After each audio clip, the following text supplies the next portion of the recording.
بسم اللہ الرحمن الرحیم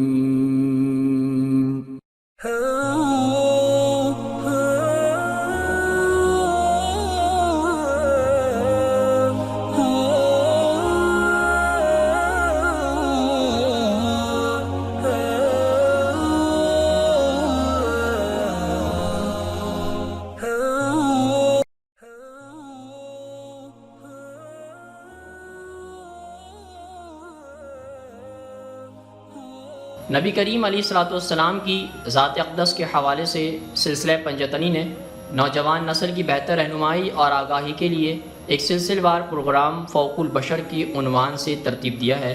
آج ہم انشاءاللہ اس سلسلے کی اگلی قسط کا آغاز کرتے ہیں۔ پھر یہاں ابن ابی کی بات توجہ سے سنی بھی جاتی تھی۔ وہ مدینے کی سیاست میں کلیدی شخصیت، ایک مرکزی کردار کی حیثیت رکھتا تھا۔ نہ صرف یہ کہ اس کی بات کو مقامی آبادی وزن دیتی تھی، بلکہ مکہ کے تجارتی قافلوں پر کی جانے والی چھاپا مار کارروائیوں کو اس نے کھل کر مذمت اور مخالفت کی تھی۔ اس نے بدر کی مہم میں حصہ لینے سے انکار کر دیا تھا، لیکن اب چونکہ فتح کے بعد اس کے اس فیصلے پر سوال اٹھ رہے تھے تو وہ سیاسی طور پر کمزور ہو گیا تھا۔ اس کے باوجود آپ علیہ الصلوۃ والسلام کے لیے اس پر براہ راست معترض ہونا ممکن نہیں تھا۔ ابن ابی پر چڑھائی کرنے کا مطلب خزرج کے پورے قبیلے کو اشتعال دلا کر اپنی مخالفت پر مجبور کرنے کے مترادف تھا۔ چنانچہ حکمت کا تقاضا یہ تھا کہ ابن ابی کو بلا واسطہ چیلنج کرنے کے بجائے اس کو اپنے اتحادیوں کی حفاظت میں ناکامی سے دوچار کر دیا جائے۔ اس کے حمایتی یعنی بنی کینکا کو آئین مدینہ کی خلاف ورزی کا مرتکب قرار دے کر علیحدہ کر دینے سے یہ مقصد بخوبی پورا ہو سکتا تھا، یعنی ابن ابی کے لیے ان کا بچاؤ کرنا کسی طور بھی ممکن نہیں رہتا۔ اس پر تنقید ہوتی اور اقتدار کے اس امیدوار سے سیاسی طور پر جان چھوٹ جاتی۔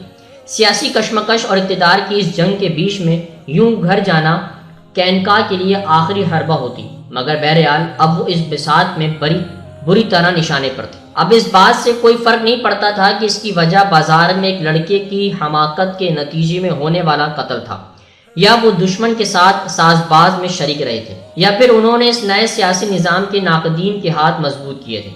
اللہ کے نبی علیہ الصلوۃ والسلام نے فیصلے سناتے ہوئے ان کو سرکشی اور بغاوت بدخواہی کا مرتکب پایا اور حکم دیا کہ ان کے پیروکار کینکا کے گاؤں کا محاصرہ کر لیں، انہیں اپنے مضبوط گڑھ سے نکال دیں اور اس کے لیے طاقت کا استعمال کرنا پڑے تو وہ کر گزریں۔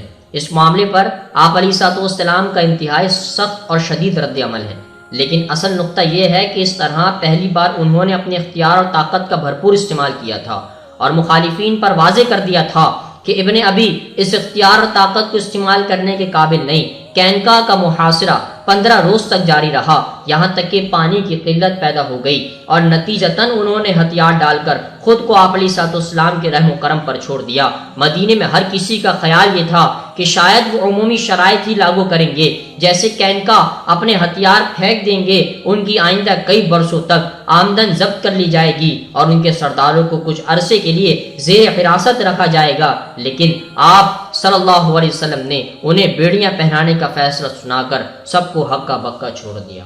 معزز دوستو، آج کی گفتگو کا اختتام ہوا۔ انشاءاللہ کل آپ سے پھر ملاقات کریں گے ایک نئے ذکر اور فکر کے ساتھ۔ اپنا بہت سارا خیال رکھیے گا۔ اللہ حافظ۔